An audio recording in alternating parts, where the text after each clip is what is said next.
Stadium. Hi, Marty. Eileen, it's a little chilly here in Chapel Hill right now, but things are going to heat up tonight. Virginia and North Carolina both have records of 3-2 in the ACC, tied atop the Coastal Division. Now, Virginia has lost 3 straight games on the road. During that stretch, the Cavaliers have struggled with turnovers and running the football. Virginia is going to have to do a better job in those areas if they're going to win here tonight.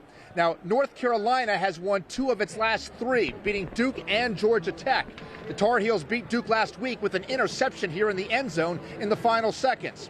With just one exception, all of North Carolina's games have been close this season. Carolina is 0-3 against teams that have been ranked at some point during the season. And of course is Virginia.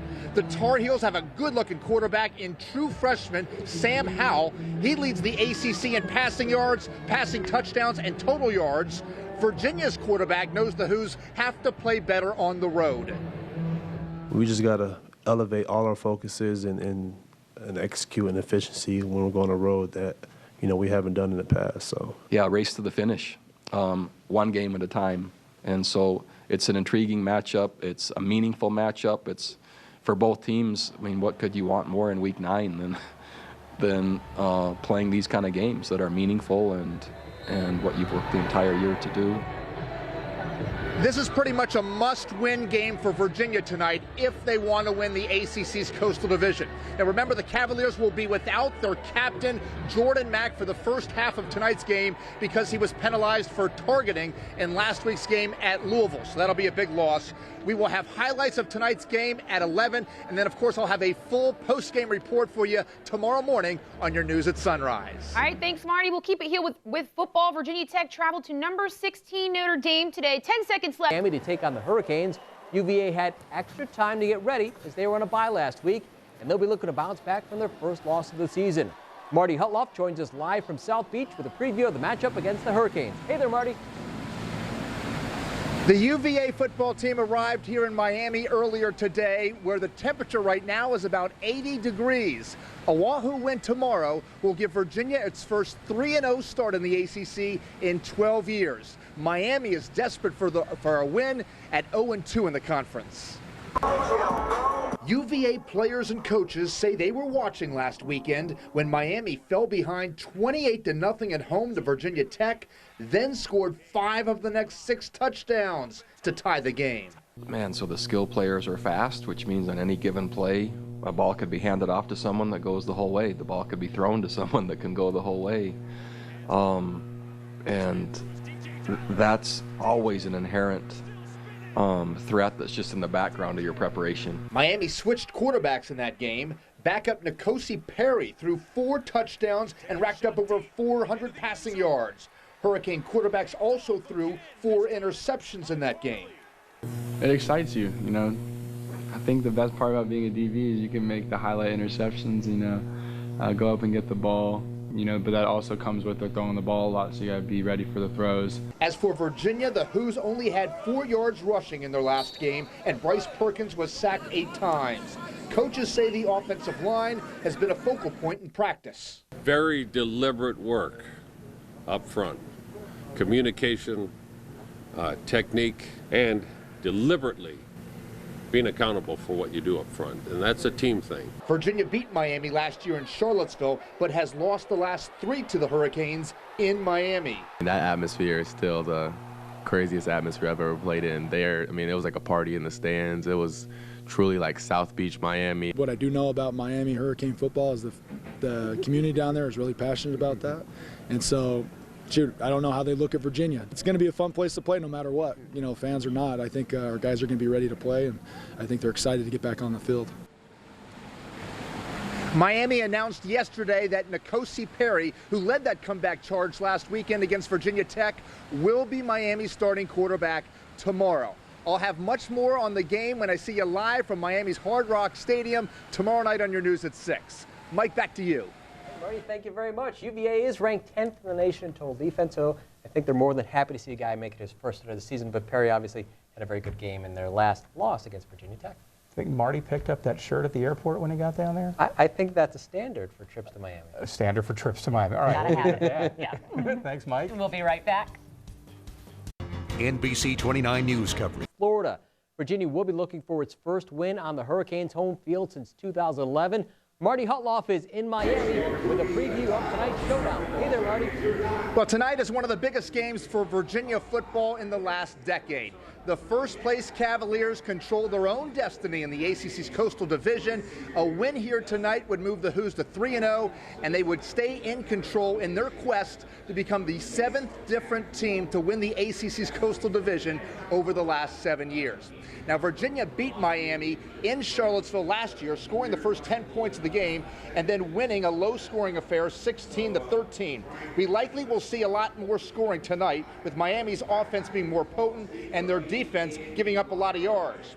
Virginia has lost to Miami 3 straight times here in this stadium. Tonight's a nationally televised game on ESPN against a Hurricane team desperate for a win at 0-2 in the ACC. It sets up an intriguing matchup. I mean, this is why we work so hard day in, day out, all year long, for moments like these. So just try not to be too nervous. I mean, everyone's going to be nervous, but try not to be too nervous. Just really enjoy it. Hone in on your job and focus on that, and make plays within your responsibility. Well, it's exciting.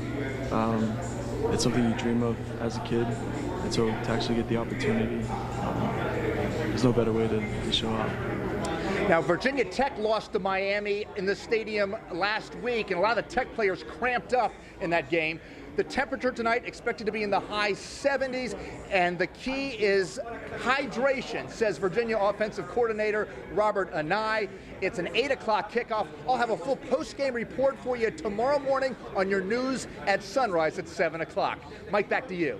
Thank you very much, Marty. We will have a full slate of high school games on the Friday Night Fury tonight. Live in Miami with a look ahead to tonight's game. Hi guys, good to be with you from inside Miami's Hard Rock Stadium. It's 79 degrees here in Miami, but the big story is the rain. It's been raining here for the last 2 hours, and there's a 50% chance we could see some rain at some point during tonight's 8 o'clock football game. Virginia has lost 3 straight games to Miami in this stadium.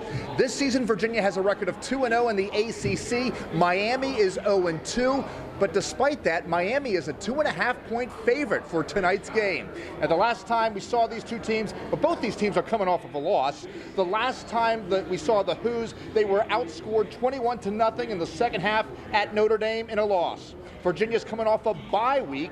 Coach Bronco Mendenhall has won 4 of the last 5 times during his time at UVA and BYU when he has had 2 weeks to prepare. Miami will be trying to avoid its first ever 0-3 start in the ACC. This is just the second time ever Virginia and Miami have faced each other, where Virginia is ranked and Miami is not. Virginia, with a win tonight, could go 2-0 in the ACC on the road. That is something no current Cavalier player has ever experienced. You will hear from the Hoos when I see you later in sports. All right, Marty had live for us tonight. Marty.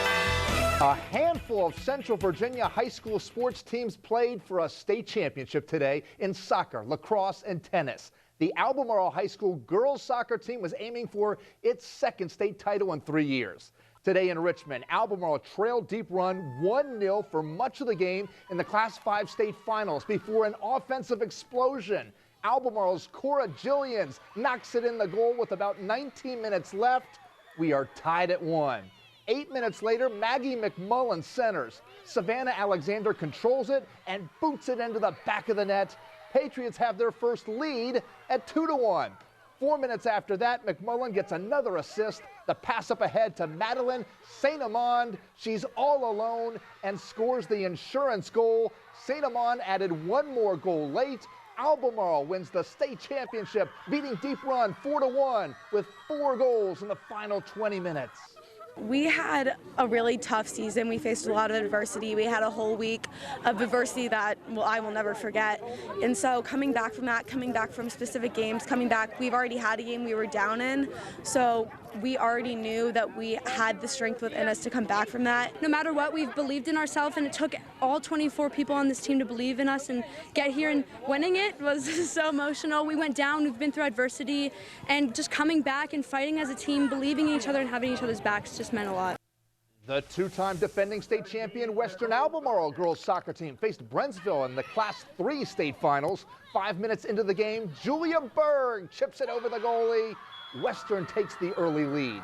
32nd minute, Western's Ellie Cox shoots from the wing. The keeper makes the save, but Kat Berg scores on the rebound. The Warriors led 2-0 at halftime. Early in the second half, Erin Meyer centers. Kate DeYoung heads it home. All 3 goals are scored by seniors, and Western Albemarle wins 3-1, winning the state title for the 3rd straight year. It feels amazing. I mean, we've worked towards this all season, and to see the whole team put the effort in that we did today, it's just amazing to see the outcome. It's just super cool to have it be our senior year. The senior class, we've all been playing together since we were probably 9 to 10 years old. So to be able to end the season this way and all of our years playing soccer together this way is absolutely amazing. There's definitely some pressure to defend our state title, but that just gave us more motivation to do so. And that had been our goal since the start of the season. So to finish winning our goal was just amazing.